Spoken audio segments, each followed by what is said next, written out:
Nice. But it's empty. What a dingbat. Excuse me, allergy season.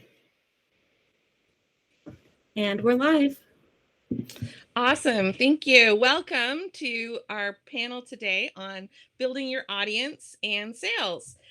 We have quite a good panel today. We have a number of authors, and we have two people who have joined us from Kobo to talk about marketing and finding readers. So what we're going to do is we're going to go around, do a round robin, and I ask each member of our panel, please introduce yourself and maybe touch on how long you've been published or working in publishing for our guests, and roughly how many books have you released in that time? So how long have you been published and how many books have you released? And I will take Julia to introduce herself first. Hey y'all, I'm Julia Mills. And as you can tell, my tagline is the sassy Southern storyteller. I guess that probably made sense, huh? Anyway, I am so happy to be here today. I have been publishing in November will be 7 years. Let's see, how many books have I published? Oh, good Lord. Let's see, the Dragon Guard series that was supposed to be 3 books and then was going to be 7, I just published the 44th. So yeah, and let's see, I have some romantic comedy series that have 10 or 12, let's say 70, maybe. I have no clue. And that includes, and then there's all, there's box sets and yeah, I don't know, a bunch. My character, I hear people, it's so cute to talk to other authors because, some of us have called the voices in our heads. That's what I say. And my daughters, I have 28-year-old and 23-year-old daughters, and I think they sometimes go, oh my God, she's in there talking to herself again. And I am. But it's the voices in my head. Mine are all my characters. Every single one has its own voice and all that. So I write mostly dragons. Somehow, even when I try to not write dragons end up in the story. So there you go.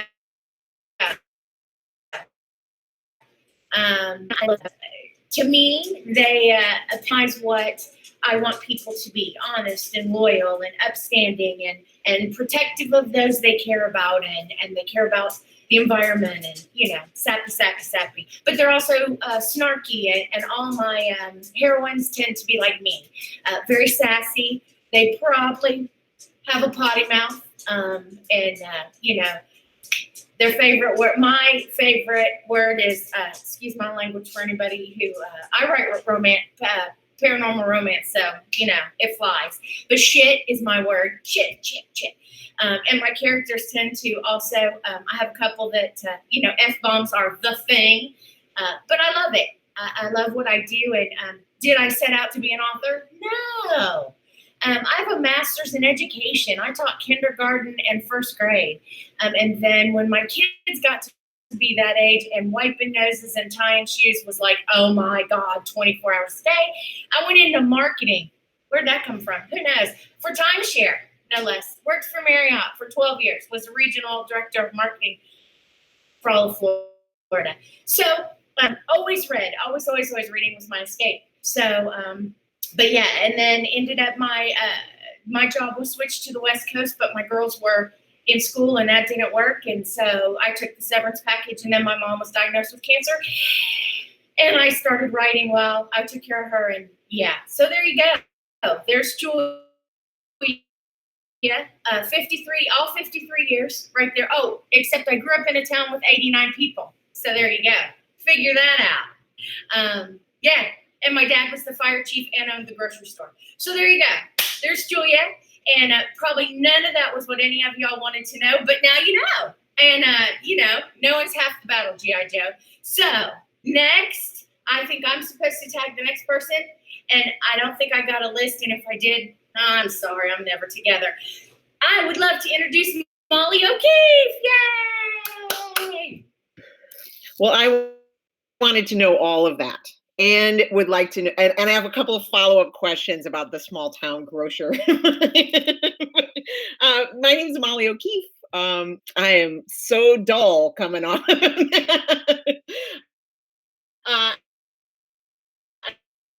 I've written 50 women's fiction as Molly Fader. And I've been doing this since, I mean, you know, I don't even want to tell you how long I've been doing this because you wrote like 70 books in 10 minutes, and I'm like, you know, John Fogerty with like 3 albums. I mean, like I've written like I've written 50 books in some time. But no, I'm delighted to be here. I actually signed up for this so that I could learn from everybody else. So I'm super excited to be here. Thanks. And I tag Jennifer Wedmore. Hi.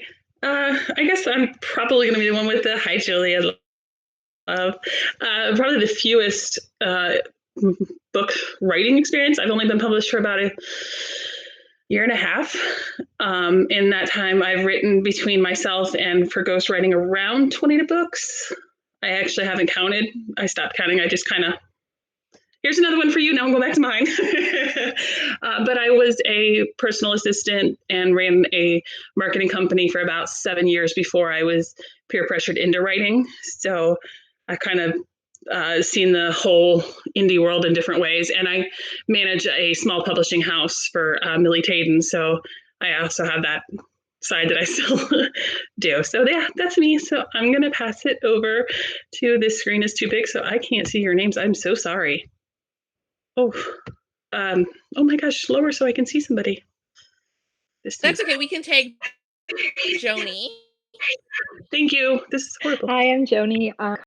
Kobo. It'll be. Hi, Jennifer. And I have written 0 books, so there you go, Jennifer. 0 books in as many years. But I've been working with authors for 3 years and then a little bit more before that. Love working with authors. I work with Laura on a lot of the business aspects of Kobo Writing Life. I co-host our podcast. And yeah, that's it. And I'll tag Laura. Hey everyone, I'm Laura and I've been with Kobo since 2016 and Kobo Writing Life since 2017. So I work with Joni on a lot of one-on-one author support and author tickets. I also do a lot of promotional stuff with Shayna to do author promotions. I do some author payment stuff, which is really fun, but very important. And I also do the Kobo Writing Life social media as well.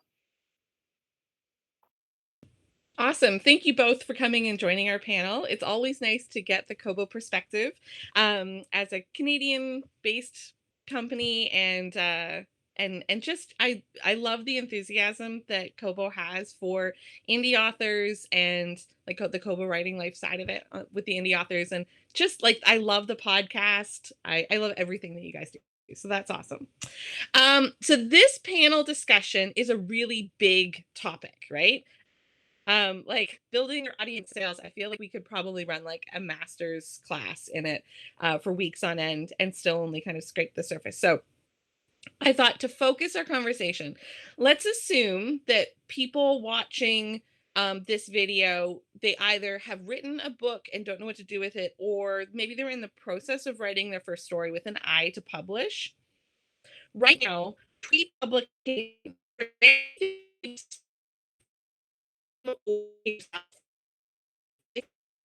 to improve the chances of your first book finding an audience. Does anybody want to tackle that? Is there anything you can do pre-publication to set yourself up for kind of the best bet at building an audience and sales? Sure, I think you have to, for me, because I'm so shy and, it's so hard for me to put, no, I'm kidding. Anyway, and what I would do more of is to start talking to other authors, but more than that, join other groups where the readers are. And yeah, it is scary to do lives, even for me who hello, I'm a clown.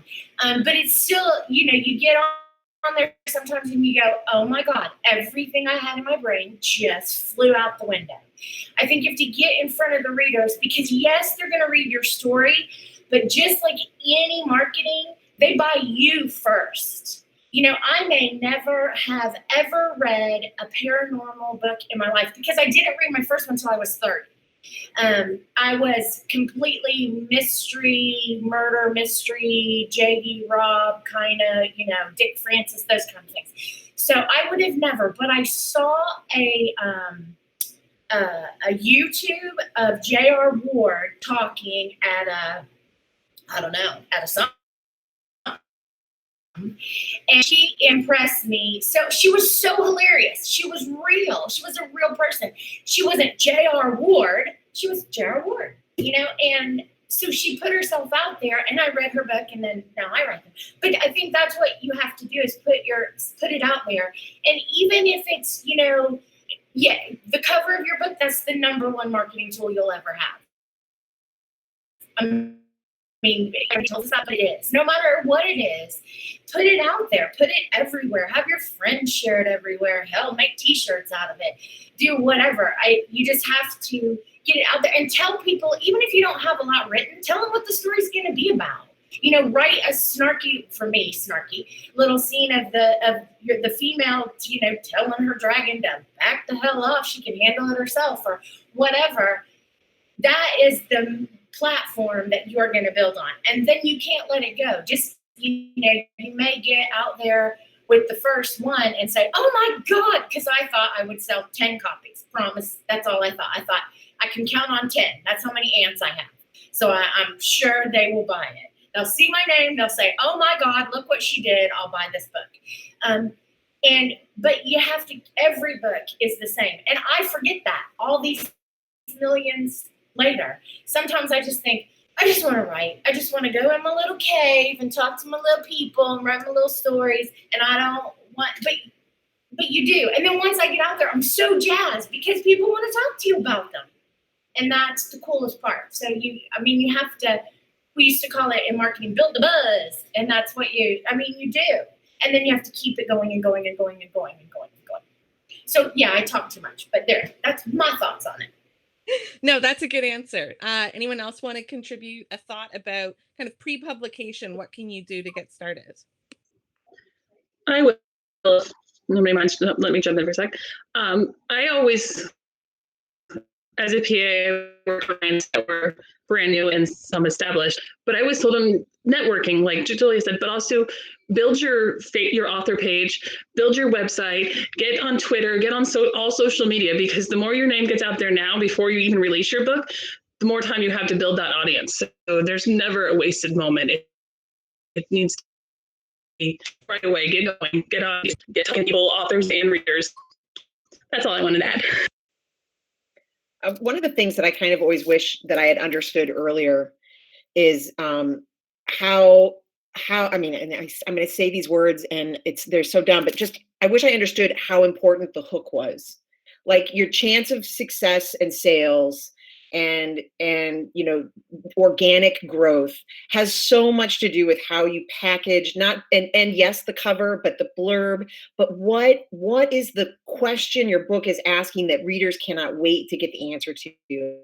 And you can use secret babies and you can use arranged marriages and you can use all of those things, but how are you going to package it in a way that is different? And I spent years going, oh, it's so hard and I don't want to. And, I had a bunch of books that not floundered, but, it didn't grow. And as soon as I was like, all right, let's do this hard thing, Molly. And then you just start to see it happen. So I would say, know the book you're creating, figure out, even though it feels like for some of us, right? Like figure out how to market it and then find the place to market it. So then, yes, go find some writer friends, go find some author groups, but know your book, know what you're putting out there, and get a good cover and copy editor.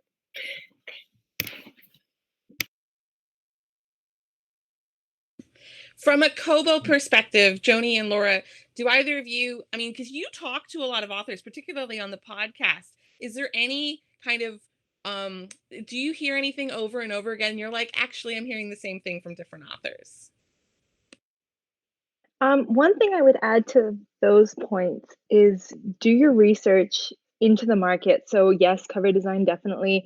What other books in your category look like, but also from a retailer perspective, like we all know that new authors need to make that decision about whether they're going to publish exclusively with one retailer or whether they're going to go wide. So if you're going to go wide, I think it's worth looking at each individual retailer and look at how they're marketing the books in your category or the books that are similar to yours and where your book fits into that.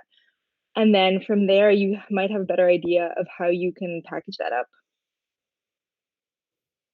Yeah, so I would say also, as a new author, definitely, as Joni said, do your market research and take advantage of what a great community the indie author community is. There's so many Facebook groups right now where you can connect with other authors from your genre and even post your hook and kind of get a feel from other authors what's their opinion on it, because authors are readers too, and they'll really have some good feedback there. In terms of marketing, I would say find the social media platform that you enjoy being on so it's not a chore, and continue to grow your platform on there. Those are great tips. Something that Joni said jumped out at me, and it's understand how books are categorized on a retailer's site, and also understand how that vocabulary, particularly if anybody watching this, if you are a reader right now and you're writing your first book, the vocabulary that you as a reader and social media circles might use to describe a book may not match with what you see on the back end. Sometimes there's a translation there. And sometimes as writers, we want to exist a category that just doesn't exist. Like I remember when I started writing, I had a number of writer friends who were writing what they described, and publishing tried to make this a thing, like new adult sci-fi, when like the market new adult has almost exclusively been a contemporary product. And so it's better to take that story and market it as sci-fi romance rather than trying to find this niche that doesn't really exist in that kind of connection between. And you can, if you get kind of stuck in that loop, but that's what I'm writing, but there's no market for it, but that's what I'm writing, but there's no market for it, then there's just no forward momentum, right? Sometimes we just kind of have to accept the framework that exists and figure out the best way we can kind of angle inside it. And something that Molly said brings me to another question that I have. Between your first book and now, were there any publishing milestones where you thought, oh, wow, there's a shift in my audience that moved the needle, that bumped me up to the next level? Anything that you look back and you're like, that was really good. Like, for example, figuring out that hook, the core of the story is really what kind of drives that organic sales. That was I wrote that down when Molly said that. Does anyone want to tackle that? Looking back, what moved the needle? I can start. So I started with Harlequin Super Romance for years, and then I wrote in the day it was called a single title romance, but even that language is dated. A bigger book, and obviously that was a huge shift.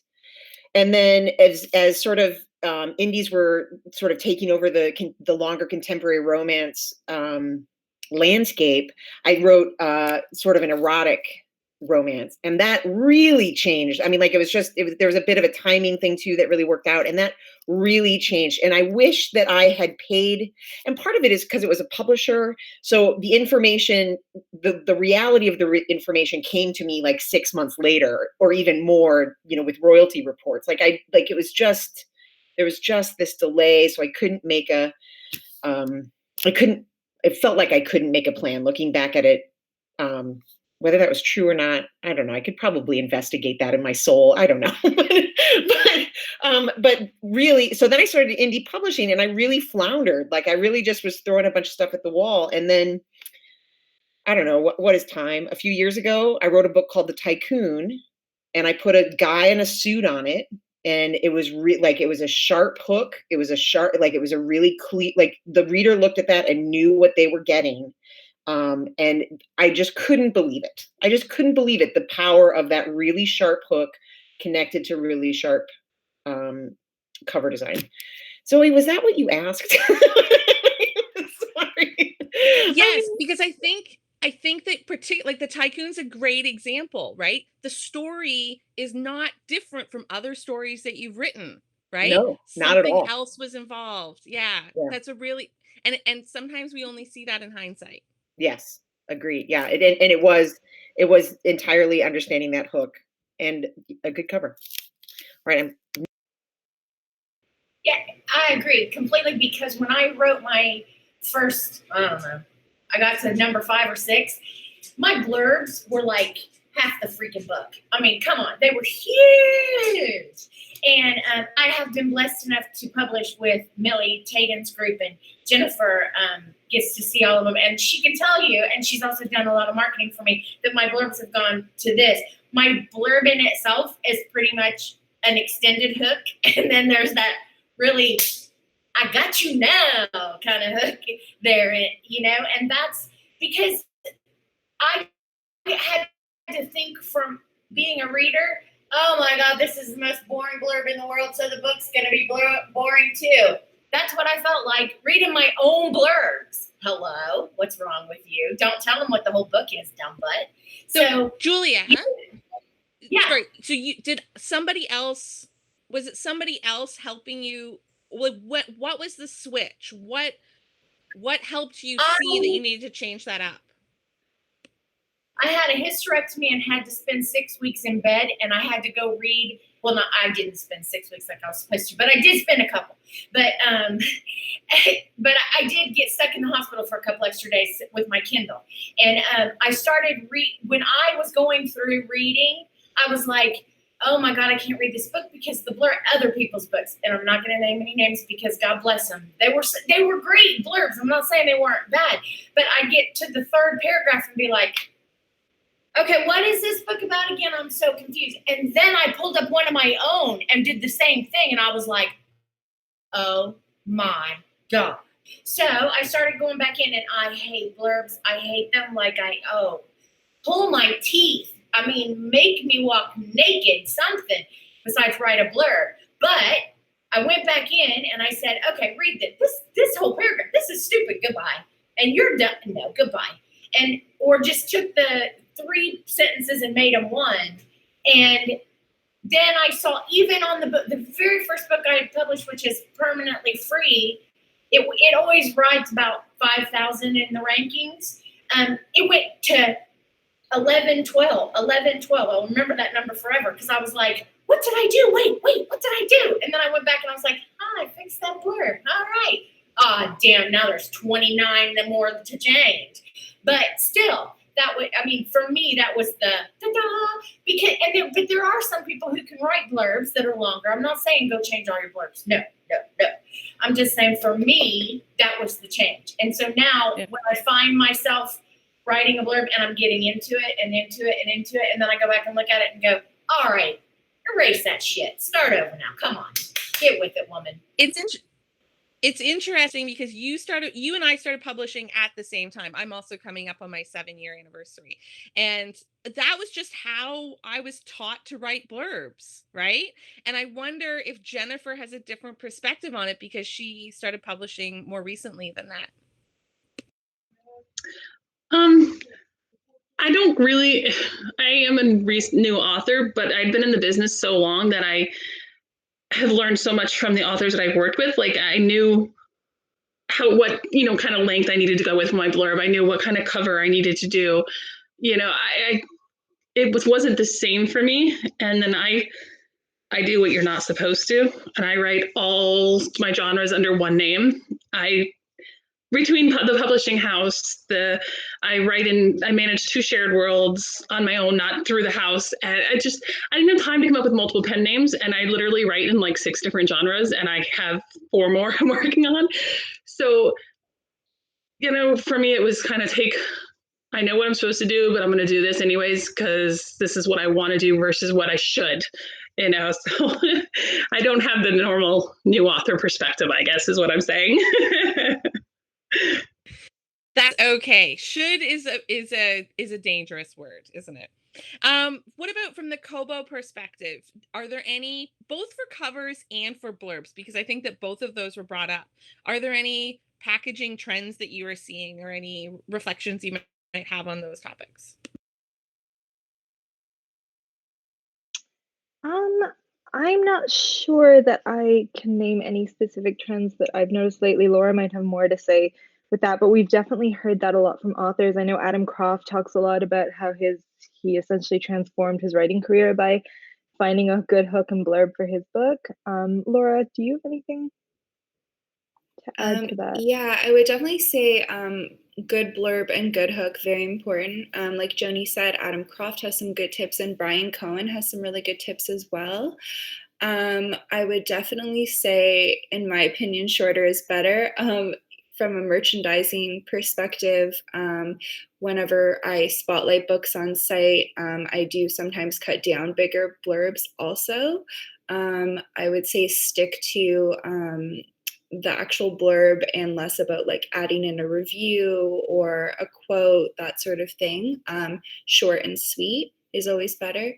In terms of covers, I would definitely say, as Joni mentioned before, to keep an eye on what's trending in your genre, and to kind of go back even to your backlist at some point. I've seen a lot of authors do well with redoing their covers, and which kind of refreshes their backlist as a whole and drives those sales up as well.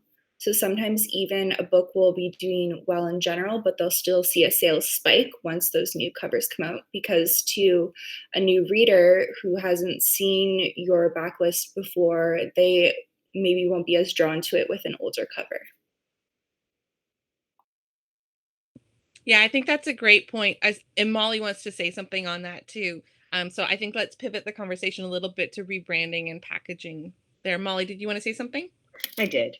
So I think, and not that I've done it, not that I've been this smart, although I have, but it's funny when you see a new cover trend, like, cartoon covers right now are all the rage. And like, how long will it last? Will it burn out? Trad's a part of it too. So it gets weedy. But how smart it is if your book supports that kind of cover to just just seize that moment. Why not? Why not rebrand for a minute and give everything a cartoon cover? I see Stacey Hart has done it, and I'm like, that's some thinking right there. So anyway, that's just one of the things to back up. I think it's a smart thing to do if you can do it. Sorry, I'm muting myself again. I think also it works best when what you write aligns really well with that trend. Like, I feel like Stacey Hart's a great example. She's an author whose books were like ahead of that curve in the and when those covers hit, I think it was such a natural match that because I've seen other people try to do the same thing and it just doesn't resonate in quite the same way. One of the things that we know about publishing is that everything is kind of cyclical, right? Like, we go small town, sweet, light, warm, hopeful, then we go a bit darker, then we go angstier, then we go, funny, and then we're back to the sweet, wholesome, and then dark again. And wherever you sit on that wheel, like, you might cover part of it, but you probably don't have a book for every single tone. There are always readers for all of those, but some of them spike higher at different points. And the best thing you can do is position yourself to grab it when it comes around again, right? Because when it comes around again, like, I started publishing in 2013. What worked in 2013 for small town, warm but sexy books, like Jill Shalvis type books, those books are not being packaged in the same way now as they were in 2013. So I think that there are no authors who can never benefit from a rebrand, right? Even if you don't even pivot what you're writing. And particularly like some people who are writing long series, it can be really daunting to think about rebranding a whole series. Like, some of us, Julia, have you in the 7 years, Julia, that you've been publishing that first series that now has 44 books. Is that what you said? Have you ever rebranded them? 45 is being written right now. Yeah, well, yes, I did. What I did was I took the first 10 because they all belong to the same clan. And we did. We rebranded the covers. My sales plummeted. Oh my God, scared the living shit right out of me. I put the covers back up, threw up some different Facebook and Amazon ads, and they went right back. So I said, okay, how did I miss this rebrand? I did what everybody said. I went in, I made the covers what everybody said to do. And so I just said, you know what, screw it. I have 1,300 people in my fan club, and the art group is 40 people, and I don't know. Who knows how many people actually open my email? I mean, yes, they do, but I do know, but I don't know if they really read it. Anyway, lost again there in that conversation. But so I just threw the question out there. I was like, I here's this cover and this cover. What did you like? And every single time they came back with, that's your cover. So for me, it became, that's what the Julia Mills cover looks like. So, threw all these covers into it. I did have all the same cover artist for everything. Well, she's not making covers anymore. And to find but she got me. She got me. I could say, I would like Linda Magic on this, and I would like, here's the dude I like and the chick I like, and hey, go for it. And she would say, okay, what color is the dragon for this one? I'd say it's this color, and away she would go. She got me. So it took a little while, but now I have another one that gets me. And we did shift just a little because A, my style has shifted. B, I can't write 44 stories that are all the same thing because somewhere in there somebody go, what the hell is wrong with you? So, the cover has to reflect the story. And some, like you say, even within that series, some are dark, some are funnier, some are snarkier. I have one that says her dragon to slay and one that is the dragon with the girl tattoo. So, hello.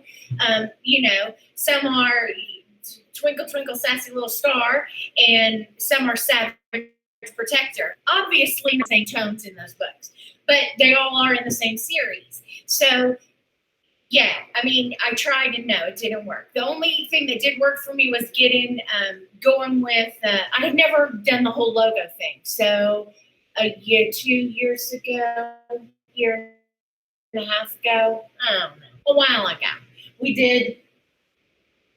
Rebecca did logos for me. So, and now people, and they say it's a Southern storyteller. Oh, and my daughter's made me a shirt. So, but that's the only thing that I can change, because when I did change them, like I said, and I wanted to touch on what Jennifer said just real quickly, so I'm backing up for 2 seconds. I write all in paranormal, but different. Within there, I have romantic comedies and cozy and all that. But I did what Jennifer did. They're all under Julia Mills. And I will tell you that the cartoon cover ones, if that's do we say cartoon vector cover? I don't know. I say cartoon covers. Some of those sell really well. Some of them not so much. But I think it's because people don't expect that from me. So maybe I should have done a different. But it just took time for them to catch on. And now some of them, I have one that's the Southern Fried Sass series. And so it's a bunch of crazy ass witches who, are me in witch form. And, you mentioned, that took off. You mentioned, I think, that you had a book that was free and you changed the blurb and then the rank improved. Yeah. So was that first in series free for like how many books do you have? Oh, it's permanently free. Yeah, but so how many books are in that series that it's metadata? 44. But is it all 44 linked together in one continuous line? Yes. Like on the retailers? Yes. Okay. Yes. Gotcha. Okay. Well, except one, because I messed it up, and I have to send it's with the publishing house Jennifer manages, and I didn't put the right. I don't know. I had a brain fart. So number 41 doesn't fall in line, but the rest of them are all there for right now. Wow. But yeah. So and But yeah, they all go. I linked them all together. I do have a question though, and I know you're supposed to ask questions, but I have a question for y'all. So within this series, I fear it's gotten too big. But the dragons won't shut up, so they're obviously going to keep coming. My thought is that of breaking them off in groups of 4, and how would you link those so people still know? I mean, I know that they're going to see Julia Mills and Dragons and say, but the number one question I get, and I figured this out with book 41 that I messed up the title on when I sent it to Jennifer, I get at least, I went and counted before this so I could ask y'all this question, 3 emails or messages a day. Where is book 41? So how do I link that so they know the Dragon Guards didn't end, but we're going to break them up so that you don't have to, because in a series, even when you say, y'all know this, even when you say, each book is written as a standalone, but it's better when you read them all together. People find this one and they'll read it, and then they want to go all the way back to the beginning. And let's face it, well, one of us has time to read 44 books. Yeah. So, no, I think I understand your question. Like that metadata connection is so important. Maybe one of our Kobo guests can answer that question from a Kobo perspective, and then I can add stuff on about the other retailers. In terms of how to make sure your series is linked? Yes. It is just a question, and Laura can correct me because Laura did some time on PubOps and knows a little bit more about this than I do. But as far as I know, it's really about making sure that the metadata matches exactly in every single, when you enter it for every single book. So if you put in a rogue space or something like that, it will knock it off and it won't link. Is that right, Laura? Yeah, you got it. So yeah, it's just making sure the series name is the exact same throughout. So if you add like, if it was like series and then you put like trilogy or something on the next one, then they won't link properly on site. So just making sure the titles are the same across. I guess what you could do to differentiate if you were going to split it off would be to keep the series name the same, but maybe you could do a different like subtitle or something underneath to try and show the different branches of it. But yeah, just an idea. Can I ask a question on Kobo? Do you guys have data that shows kind of an ideal, I don't know, maybe ideal is a loaded word. I don't mean to put you on the spot there, but like what are the series lengths, like the groups of books that you think is really an optimal range of books before you start to see drop off in sales over a series? I have an opinion, but I'd like to give you a chance to answer first. In terms of how many books are ideal in a series, I do not have that information, but it's something that we could find out. I don't have that read-through data either, but that's an interesting question. Yeah, I'm not sure. So and I'm not saying I know, but my experience is that like because Julia, because you said maybe group them in 4s. I think that 4 isn't enough. I think that if the story arcs allow, I would go 5 to 8 at least. I think that probably but the thing that I don't know is on the far side of 8, when is it too much and then you get that reader fatigue? Like, is it 8, is it 10, is it 12? That's the thing that I'm not sure about. But I think that if you can group them so that they have a nice, like, too short, and you will see that people can't find the other groups of 4. But once a reader has read through, I think like 8 of your books, then they're committed. They're a really warm to you reader, and they will go and they'll find the other groups of 8. Does that make sense? Yeah, it does. The other value of doing different groups of 8 is then you can have more than one free first in series, which is like, so you have multiple entry points to your catalog. So that's where I would think about breaking it up. Break it up at the point where you have your strongest books. Like your free book should be your strongest books. And so once, particularly if it's backlist, like if you have a book that was super popular in 2015, 2016, make that a new first in series. and grab a whole new audience with that book. I don't know if Molly or Jennifer has any thoughts on that.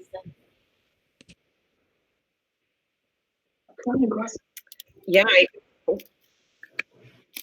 I just had this, I have this series that's not, I mean, it's not floundered, but I've never been able to figure out. And again, it's because the hook was really messy and awkward. And then I wrote the last one, which had this very strong hook, and I was able to like put a hot guy and a baby on the cover. And, you know, I mean, wouldn't you know it?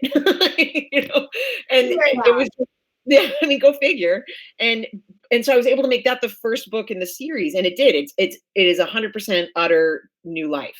Like, so yeah, being able to, you know, play around with those is a key. And I think Zoe's right. I mean, not that I've gotten, you know, to 8 books in a series, but the more places the more things you can put on sale and get readers into it, the better off you are.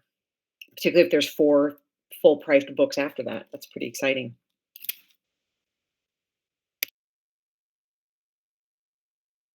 Jennifer, did you have any thoughts there, as a maybe from being a PA or seeing from the reader perspective either? I was going to say on the publisher side, we have like 80 something authors in the world, and we have 2 different worlds. Like Julia has 44 books, I think, in your Dragon Guard series, but that encompasses several series within a series. So she's got like 4 or 5 in the Paranormal Dating Agency, and 4 or 5 in Sassy, and then her Dragon Guard. So I think as long as your books are not the same, even, you know, they're all paranormal romance, but as long as it's not the same story over and over and over, I think readers are going to still keep reading it. I don't think you're going to have a problem. I think that's kind of the point of like the shared worlds. I think the authors bring other authors in, and it doesn't get stale because it's always something new. And as long as you're bringing a new storyline and a new idea, the readers are going to come back for it. Okay, so that unique. Oh, sorry. Yeah, go ahead, Julia. The authors also really dig the unique. I think, and I took you'll be so surprised that I just leapt before I looked and decided to do really weird shifters. Like the book I just finished, she's an eagle and he's a mule, which she calls him a jackass shifter all the time. And his name is Boudreaux Renoir. So the shared world is what made me do that, you know, and within the shared worlds, that was Robin Peterman shared world, but within the Millie one, they did a honey badger group within the Federal Paranormal Unit. Who ever thought of honey badgers? Well, honey badgers are some mean little guns, you know what I'm saying? So making them agents for a Federal Paranormal Unit worked, and the readers were like, it's different, it's new, and it's worked. So, I mean, be willing to take that chance too.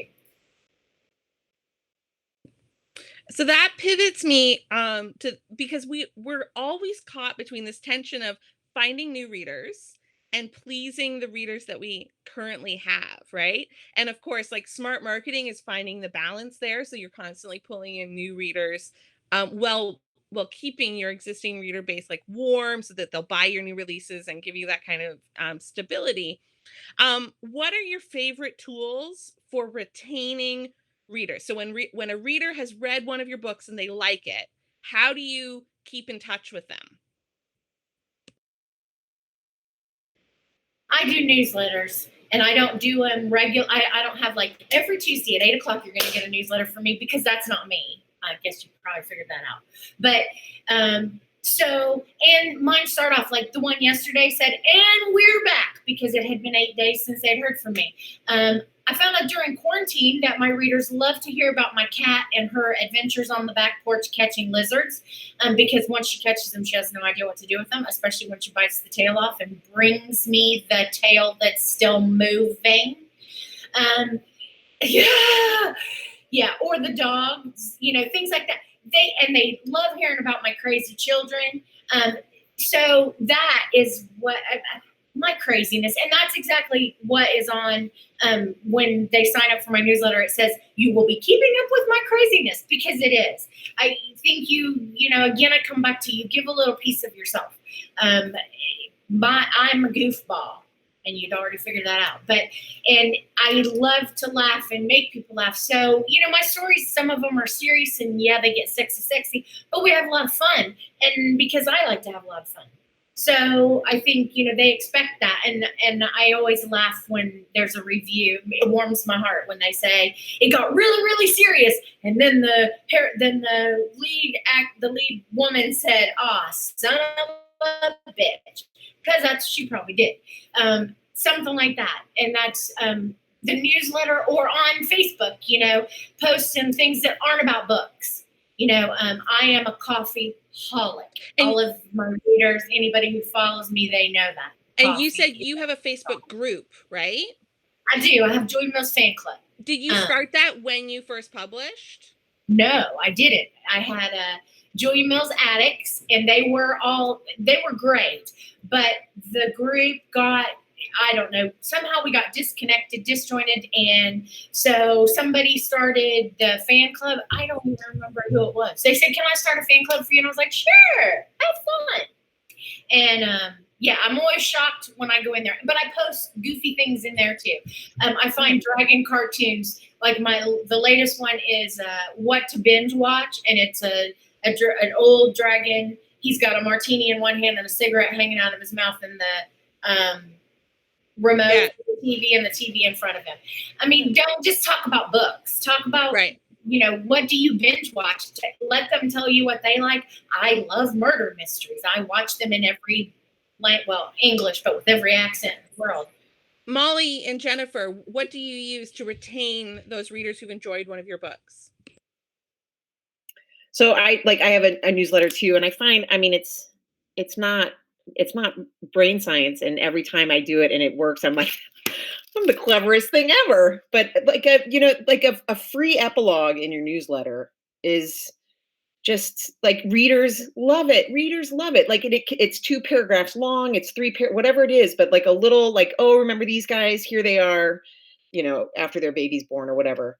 And I find that brings back a lot of fondness.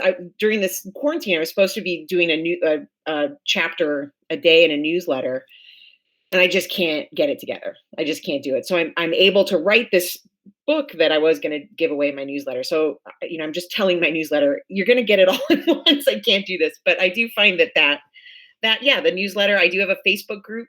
I'm doing this ridiculous thing right now with day drinking with authors. Zoe's going to be a guest. So I'm having author friends who have releases during this wild time, and we're going to have a drink inspired by the books that they wrote. And they're authors are doing crazy drinks. So it's really fun. So yeah, it's like you said, trying to find something fun, trying to find something different, and also just reminding them of the world they loved. So that's the epilogue. So that's my answer. Jennifer, really quickly, you, and then we have a question from the audience. So we'll come back to that. Mine is just, I use my fan group, and since I write such different genres, I kind of sell me. I'm I go in there and I will post the weirdest crap. I wrote a serial killer, and honestly, that is the one that they talk about the most. I get the most serial killer memes or dark and creepy things. So that's become kind of the go-to in my group. But it's really just yourself, selling yourself. It's why they come back for you, and how you portray yourself on social media is what's going to keep them around. If they like you, I've bought authors' books that I've never read, probably won't read, but I liked them so much that I wanted to support them, so I bought their book. Oh, that's quite sweet. Okay, the question is from the viewers. The question is from someone named MC, and I think we'll start with the Kobo people. If you have opinions, what is the best length for a novel, and should we divide a longer novel into separate books? Laura or Joni? I think it depends on genre. I think romance novels, I believe, are typically 60 to 80,000 words. I think fantasy, sci-fi tends to go quite a bit longer. Yeah, I'd say it depends on genre, and I think that the authors can probably answer this better than I can, but I would say dividing it into separate stories is very much your call. And if you think that a story merits a new book and a new beginning, then that's something that you have to decide.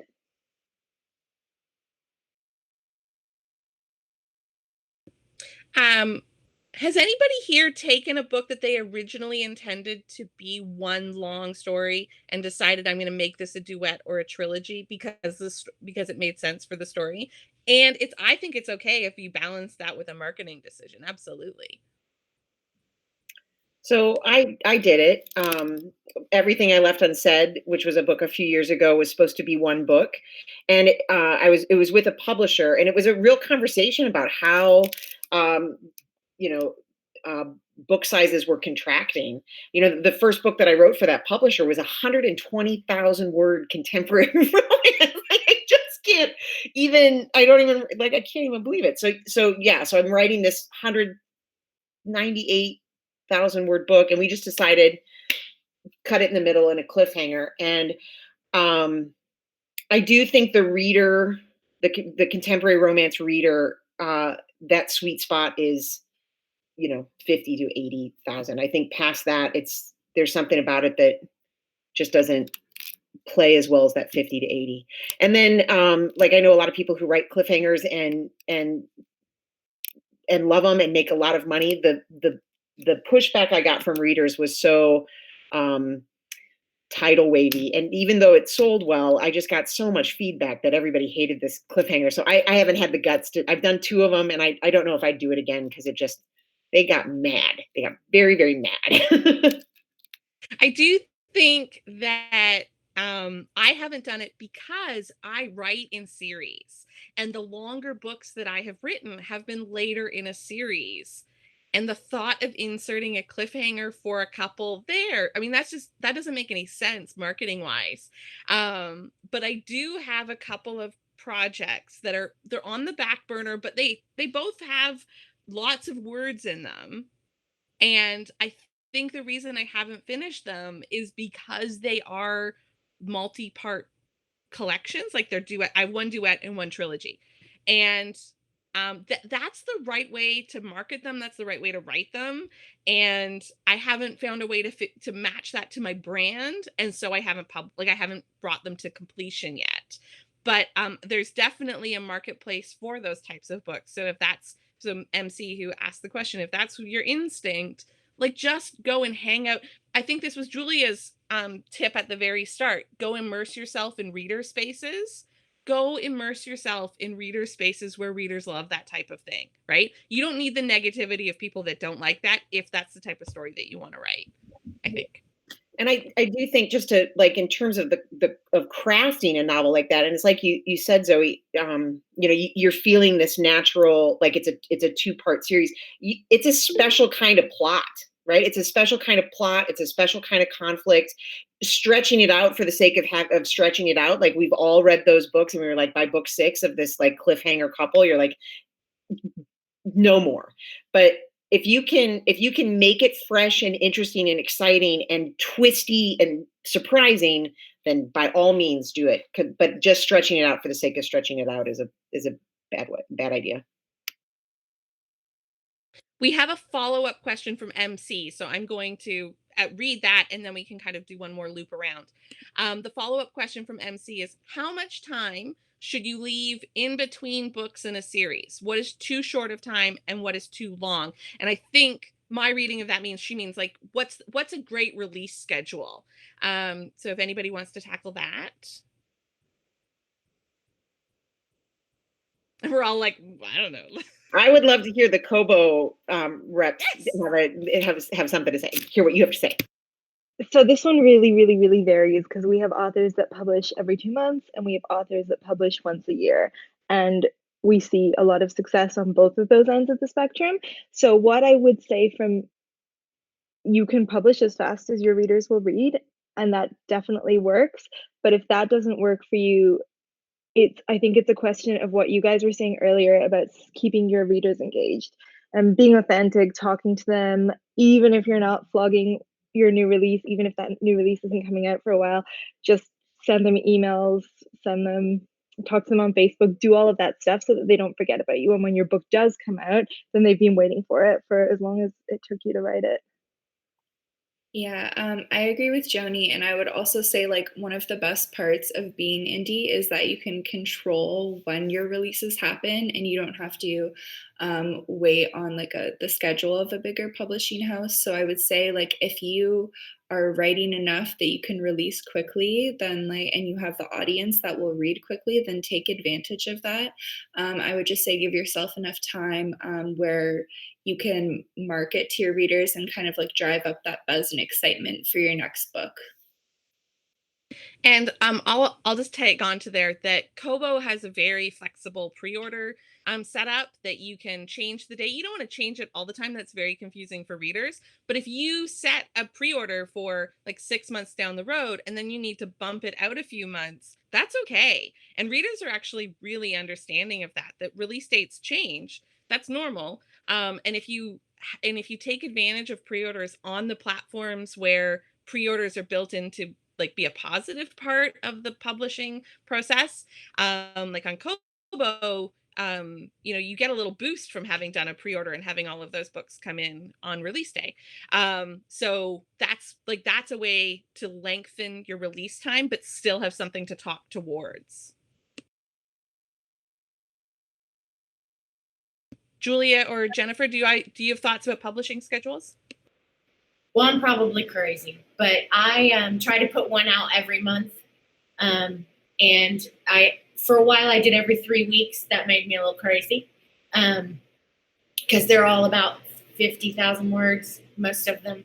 So yeah, that was a little nuts. But once a month for me works, but that's me and that's my readers.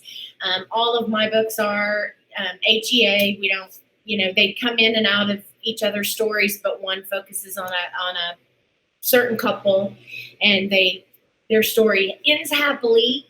For that part, I've never done a cliffhanger. They scare me to death. I don't personally like them as a reader, so I don't have the guts to do one yet.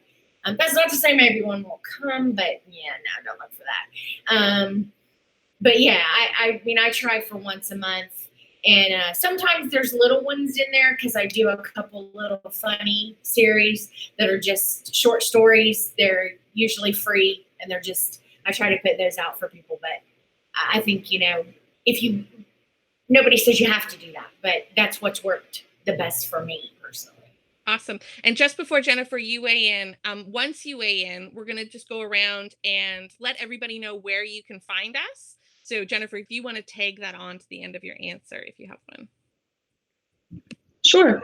I was going to say, from a reader standpoint, if I love a book and there's going to be a sequel or 2 more, as quick as I can get my hands on it, I want it. So I don't think you can ever really go wrong with putting them out fast because the readers are going to be there. And then if you tag them out like, once a month or, 3 weeks apart and release them, your sales are going to be better too, because then they're just going to keep going down the line. If you wait long, then your sales might drop off because they could have read 10, 15, 20, 30 books between your releases and you lose that momentum. So you have to do what's comfortable for you, though. You don't want to push yourself, and so you can't, you're struggling to write. So, if you can't do once a month, then don't worry about it. Do what you can, but there's always that thought. And where you can find me, Facebook is the biggest one for me. It's Jennifer Wedmore. I didn't change my name. I was just so known as a PA and everything that it was kind of stupid for me to try and build a second audience under another name. So I've got Twitter, I've got Instagram. I don't know how to use either. I firmly believe in the do as I say, not as I do category. So my clients know all that crap. I just don't. But yeah, I'm on all social media. So you can find me there.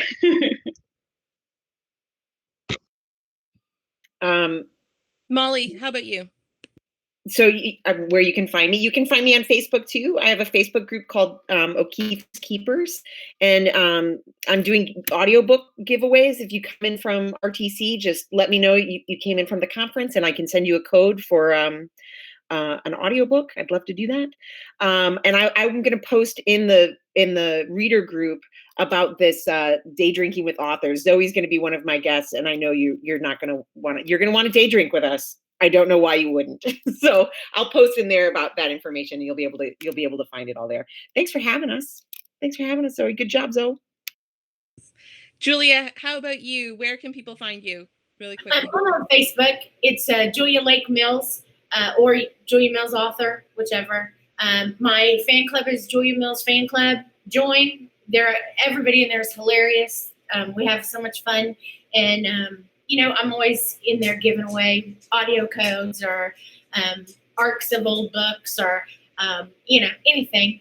But yeah, I mean, I'm on Instagram and Facebook or Twitter and BookBub and Amazon and all those places too. But yeah, I'm always posting something goofy on Facebook. So yeah, you can find me there. Holler at me anytime. I love to talk, obviously. So yeah, holler at me. Tell me your story. I love it. I love people. So bring it on. Awesome. Awesome. Okay, Joni and Laura, where can people find out more about Kobo Writing Life? Kobo.com/writing life is the Kobo Writing Life website. You can email us at writinglife@kobo.com. We're going to put a Google form on the Facebook group, and you can sign up to win an e-reader. And I'll let Laura tell you about our social. You can find us at all social channels at Kobo Writing Life, except for Instagram, which is kobo.writing.life. And you can find the Kobo Writing Life Help Center, which has articles about our promotions tab and all the other cool things that Kobo has at kobowritinglife.zendesk.com. Awesome. Thank you so much for joining us. It was really nice to have your perspective on the panel. Thanks for having us.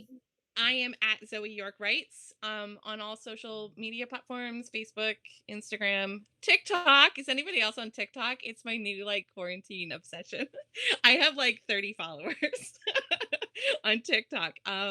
Anyway, and I'm also on YouTube. I do videos just like this on YouTube, but I wear a unicorn onesie in some of them. So come check those out at Zoe York Writes there too.